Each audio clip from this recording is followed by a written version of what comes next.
ডালপুরি পছন্দ করেন না আমার জানা মতে এমন মানুষ খুঁজে পাওয়া কিন্তু মুশকিল।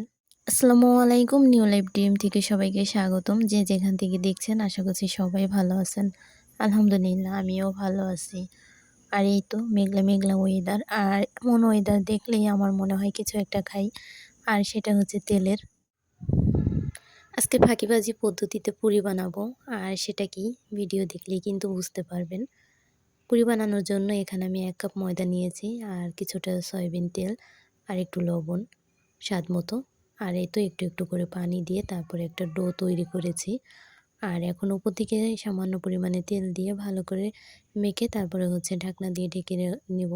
আর তার মাঝেই হচ্ছে এই যে ফাঁকিবাজি পদ্ধতি যেটা বলেছিলাম, সেটা হচ্ছে আজকে আর পুরের জন্য যে ডালটা রান্না করতে হয় সেটা আমি এক্সট্রাভাবে করিনি। সেটা হচ্ছে আমি যে দুপুরে ঘন ডাল রান্না করছি সেখান থেকেই নিয়ে নিয়েছি। আর এই তো ডালটা কিছুক্ষণ ধরে নেড়েচেড়ে নিব যাতে নিচ থেকে লেগে না যায়। আর এখন এই তো এই পর্যায়ে এসে একটু টেস্টি সল্ট আর হচ্ছে ম্যাগি মশলা। আবার মশলাটা উল্টে ধরেছি আমিও না, ভিডিও করতে গেলে সব কিছু ভুলে যাই, মাথার উপর দিয়ে চলে যায়।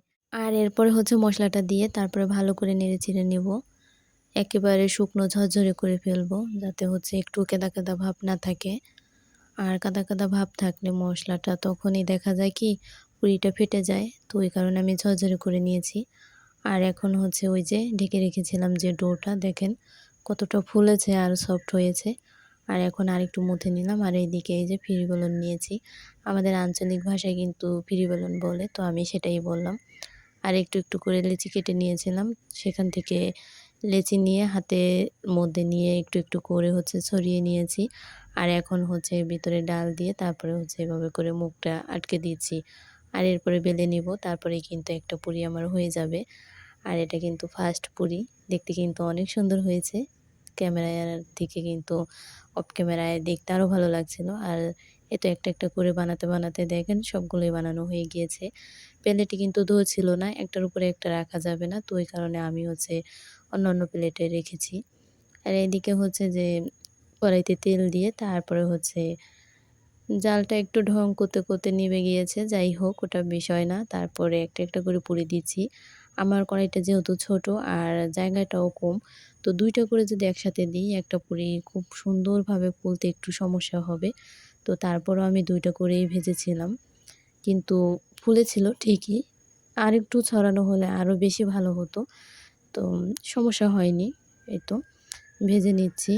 আসলে ঘরে তৈরি করা জিনিসের দেখবেন কি সবসময় মজাটাই আলাদা। আর সেটা তৃপ্তি সহকারেও কিন্তু খাওয়া যায়। খেতে গেলে কোনো রকমের কোনো খারাপ লাগা কিংবা কোনো সংকোচবোধ মনে হয় না।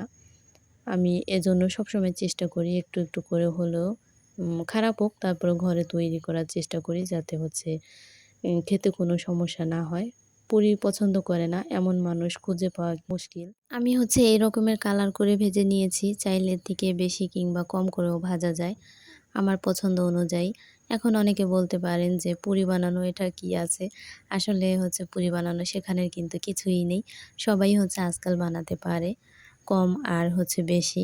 তো আমার এই যে পুরিটা খেতে কিন্তু অসম্ভব মজাদার হয়েছিল।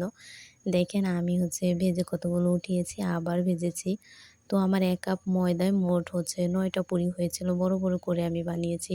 যদি আরেকটু ছোট বানাতাম তাহলে হয়তো আরও বেশি হতো। তো দোকানের এই বড় পুরিগুলো তো হচ্ছে ৳১০ করে। এইগুলো আমি যেগুলো বানিয়েছি এগুলো ৳২০ করে দিলে কিন্তু আরও বেশি ভালো হতো। তো এই যে একটা দেখিয়ে দিচ্ছি। ভিতরটা দেখেন কত সুন্দর হয়েছে আর ফুলকো, ফুলকো হয়েছে সবগুলোই কিন্তু মাশাআল্লাহ।